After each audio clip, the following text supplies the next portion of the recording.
How's everyone doing? All right, so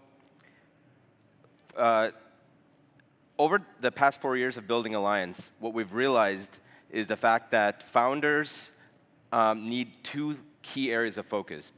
One is be relentless on their vision, but two, also be flexible as they're building their startups.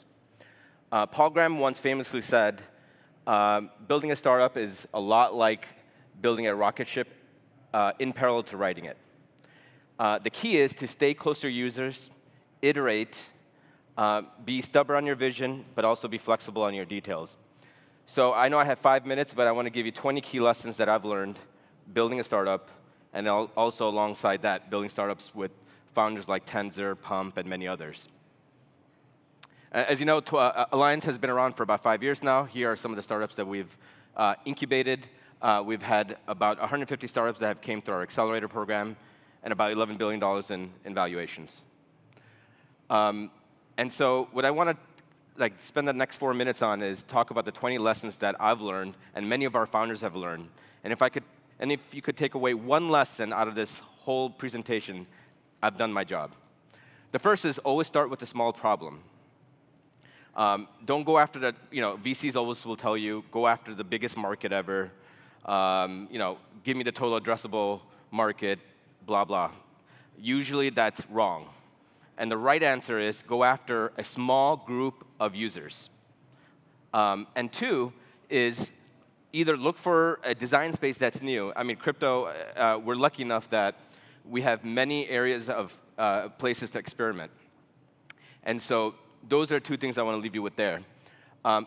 Avoid consensus ideas. A perfect example of this is prediction markets. We've had 50, 60 prediction market pitches, and we continuously hear that over and over again. Avoid it. Find something that no one's looking at. It gives you time to build on it, experiment, and then once you're ready, the market will come carry you the rest of the way. Build for a small group of users. Find maybe 25, 50 users. I'll talk a bit more about that.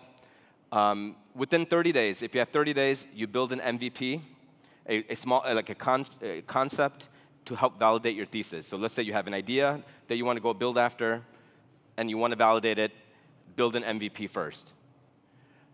And push yourself to launch within 30 days. Do things that don't scale. So an example of this is we have a startup that we're incubating today called the Live Bet, which is a live streaming tips, prediction market, bounties app. And what we did here was, instead of resolving using UMA protocol or whatever, the team themselves are resolving in-house. Don't overbuild. Use the tools that you have necessary, and just be bare bones as possible, but launch quickly. Recruit your users one by one. Famously, and the best example I can give you is the Tenzor team. When they first came out with their kind of bare bones MVP, they recruited 50 people in their Telegram chat just to validate their product. Ask for feedback and continue to iterate. And if it turns out that the feedback is wrong, that's something that you as a founder will have to decipher. And this is what I meant by that. So don't take feedback literally. Use your intuition as to where you think the product's going to go, and try to build a product based on where the puck is going. Get to consistency. Get 50 to 100 daily active users that are, so on the chart, you'd want to see kind of like a bounce. That means that you're building something and people actually like it.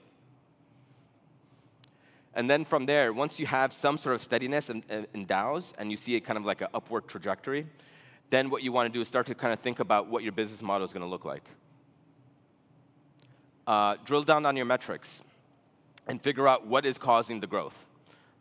Look at organic usage, look at how referral systems work and how users are actually coming and discovering the app itself. Do people love the product? And if they don't love the product and you're starting to see that you're stagnating within the DAUs, then you may have a leaky bucket. Be persistent. I'm always going to tell the story where Pump.Fun DM'd 3,000 people just to use a product, which shows you the combination of relentless focus and focus on acquisition. Celebrate small wins. Building a product, especially an MVP, takes a lot of time. Work hard and be available all around the clock. And one more thing, I think remote work is dead. So if you are remote working, I would say don't do it. And then finally, protect your equity. Always raise small, 500K to $1 million. Once you get to like 50 to 100 users, and then slowly grow from there. Raising little will teach you to do more with less. Be frugal, be frugal, be frugal. Hire and stay lean as long as possible. Tenzer famously had it was just Ilya and Richard for a very long time. Thanks, guys.